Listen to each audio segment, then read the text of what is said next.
Okay guys, so I finally gotten time to sit down and try to film a Q&A, so here goes. Of course, should the time allow and depending on, if I can meet the deadline. Music isn't something I do for full time, so of course there's that factor, but of course if you're interested or want to do something together, please do reach out, don't hesitate. What music do I listen to outside of Prague? So I'm actually really fallen into Samuel Kim's music on YouTube. So he does covers for like popular shows or movies that are popular.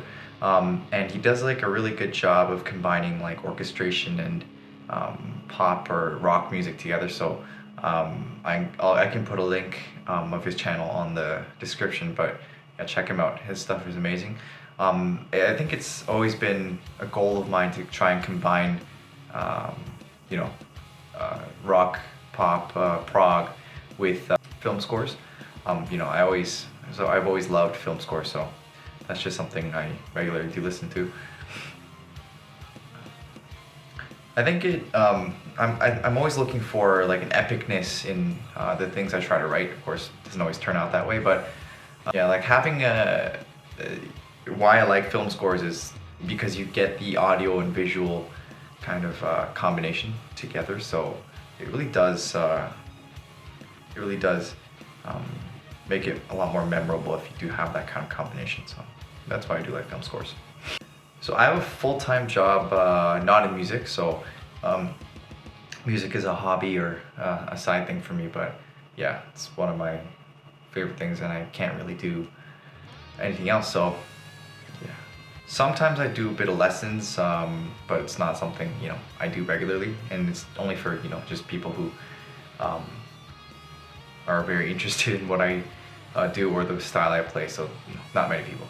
For musical influences, I've grown up as a Christian, been raised as a Christian, and I am a Christian, so a lot of like the classical kind of worship songs have played a role, definite role. But in particular, Lincoln Brewster, he really got me into like blues. So after I got into blues, Stevie Ray Vaughan, John Mayer, love Eric Johnson too.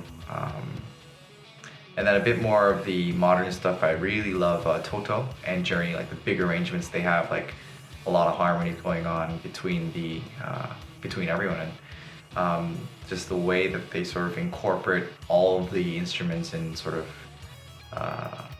a balanced kind of songwriting style. So I really love Toto and Journey. And also, of course, like because it's when I grew up, like the mid 2000s, early to late 2000s, mid 2000s, alternate rock. A favorite band of mine is Switchfoot.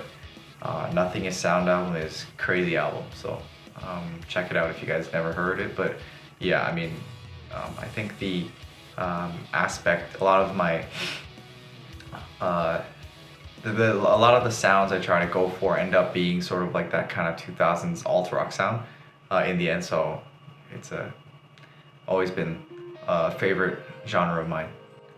And then of course, like the regular prog guys, favorites are, plenty obviously, Arch Echo, Intervals, a lot of the melodic kind of, a bit more, concrete, less, I can't really do abstract that well, so I do listen to a bit more abstract stuff, but a lot more of the songs that have concrete melodies I do gravitate towards those a bit more, so. Definitely just simple things, like little things, feelings you get when you're just, living life. I do get a lot of inspiration from watching shows, like the way certain movies make you feel, and like little melodies you hear maybe just in pop songs or just songs you've usually never heard of, but they sort of speak to you in a way, and like just words you think of when you see something, or like a feeling or sight, or like a picture, an image, all those kind of things do inspire me to write things. But so I usually try not to name my projects like Rock Riff 1, because I think if you name your project a certain thing, then you sort of don't lose your sight of what you wanted it to be in the first place, and I think that's really important. I'll talk more about that later, but so I usually try to name my projects something that's not very generic and very specific to what I had in mind when I first was inspired to write something. So the song needs to accurately represent the inspiration source or whatever you got it from. So that's why, like I said, I try to sort of keep the song related to what I named the project as, because that's what the initial inspiration was. So definitely that's something I do for sure. And I think in the end, like, you want to create something that like when somebody hears it, like, they don't want to skip over it, like something that'll make their day. It's like you want to make music that sort of like you want to make music that people don't skip over when they like they have it on shuffle, or when they're having like a bad day and it's like your song comes up, or you're just scrolling through Instagram or like YouTube, then you don't want to skip that. So that's something I always aim for.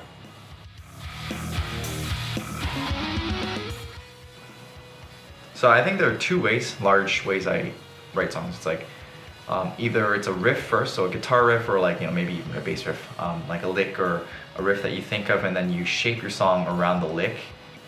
Usually it's like it needs to be a good riff, like it needs to carry at least a minute, right? Obviously, if you want to post on Instagram. So if you want it to be like a short song, you need a riff that sort of does carry a song for at least about a minute, or you're gonna need more riffs, right? So I think usually a lot of songs end up being two ideas, maybe 30 seconds each, put together, or two riffs kind of put together. But largely that's how I think of it for riffs.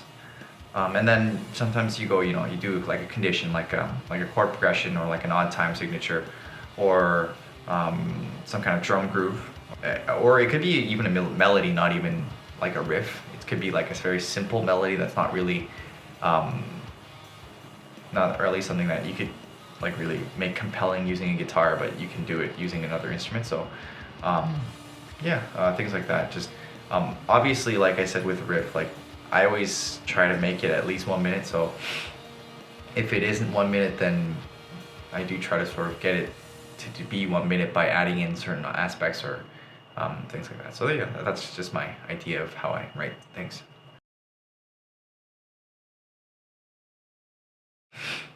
So for me, I don't really think in scales necessarily. I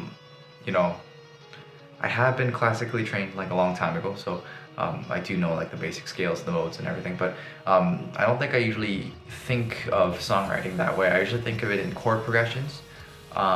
It could be, just like two chords going back and forth together, or it could be like 4 or 5 chords, or even like a chord progression that's like A, B, A, C, or something like that. But I usually think of it in chord progressions because certain, like the chord changes invoke certain feelings, just as certain note changes evoke certain feelings, but more so with chords. So I think the chord changes really dictate the kind of vibe or the feeling that you'll get. So and then if you add melodies on top of that, it really brings it into existence instead of having it abstract. So knowing scales and like modes is just something in the background to support the writing, I think, for me. So the main thing is trying to find like a vibe with the chord progressions. I think mostly that's what it comes down to.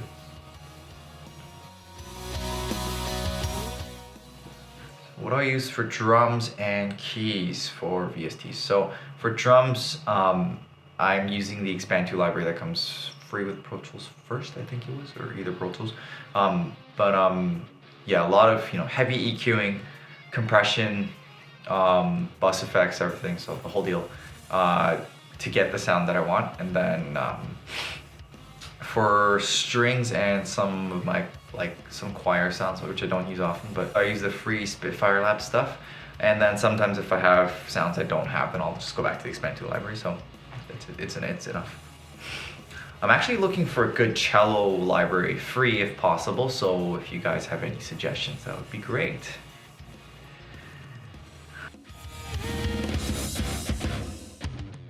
I used to think like, I used to think like you did, when I was just a guitarist in a band, I think. And then when I started writing my own songs, I realized like you cut so much out of your guitar tone. Like, for rhythm guitars, I usually cut it at like 200, and then low cut at 200, high cut at like 5K, maybe 7K if I'm feeling a little better. And then I'll go even higher I'll low cut even higher for lead guitars. So I think in the end, like if it serves the aspect of what you're trying to get out of the rhythm or leads or whatever, I don't think it really matters so much. I mean, like, it can't be perfect and it's gonna get cut in so many places, and in the end too, like, you're probably gonna have to like not even like the large EQ cuts, you're gonna have to do like fine EQ cuts as well, and those do affect your guitar tone a lot too. So I don't know, I mean, I think if it serves the purpose that you're trying to get out of it, it's fine.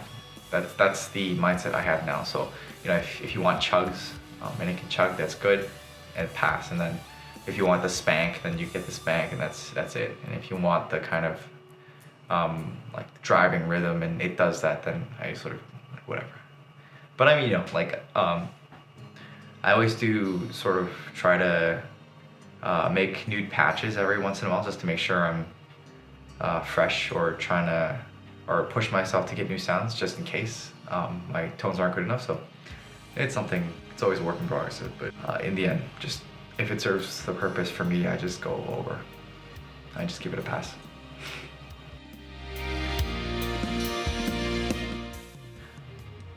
So I think if you want to program realistic drums, you obviously have to know what realistic drums sound like.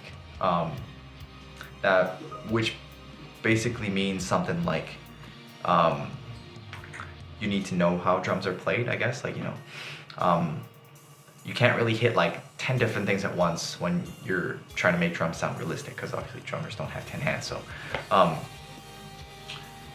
I would suggest, if your drums sound bad and you don't know how to play drums, you do a lot of listening or watching, like drum ISO cams or something like that. A lot of drummers post that kind of stuff nowadays on their YouTube channels or whatever. So try to really watch what they're doing, like all the little things that they're doing with their hands. Like, there are a lot of things that go unnoticed. So and then so that's the disclaimer. But firstly, I would like you guys to go watch the video from Nolly, link in the description, on his drum programming. I got a lot of the basic stuff from there. Like, I know how drums are played, very, at a basic level, but programming with MIDI is a different story, obviously, because, if you haven't done it before, then it's very new. So if you don't want to go watch this video, which I do recommend, do watch it. But if you don't want to watch it, a lot of things that I got from his video, like for instance, snares, cymbals, toms, and yeah, like snare, cymbals, toms, like they sound a lot better when they're hit hard. Like snares, if you want to get that kind of rim shot sound, if you're in the prog or rock genre. So and then you got to go easier on the hi-hats and the kicks. They don't really sound that good if you're pushing it too hard. So you do want to use a library that has like different kind of hits for different velocities. So like the library I use, if you go over, I think 120, then on the snare, then it starts hitting the rim. So things like that. Try to differ your MIDI velocities to make sure that you're getting different shots. And then other tips, like don't do, obviously, like I said before, don't do what a normal drummer wouldn't be able to do, unless you're going for like a double drummer kind of setup, which usually people don't do. Like they only have 2 hands and 2 legs, so you can't really do more than that. So and then there is a lot of stuff that drummers do that aren't really caught or by lay ears, or you can't really hear that well, but like ghost notes, like kicks during the fill-ins. Like you don't really hear it that well, but it's there and it does drive the kind of message that they're trying to do forward.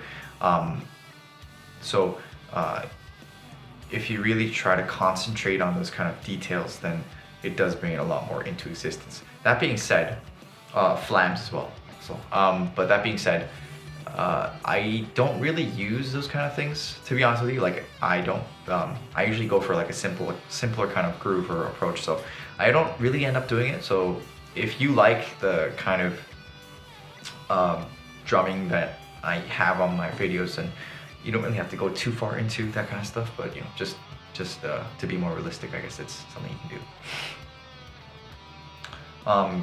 Another tip is to use bus effects. Like I just have like a compressor mashing it all together, and also some reverb, some saturation if you want to sort of ease out some of the transients and stuff like that. So bus effects make it mesh, so try using those.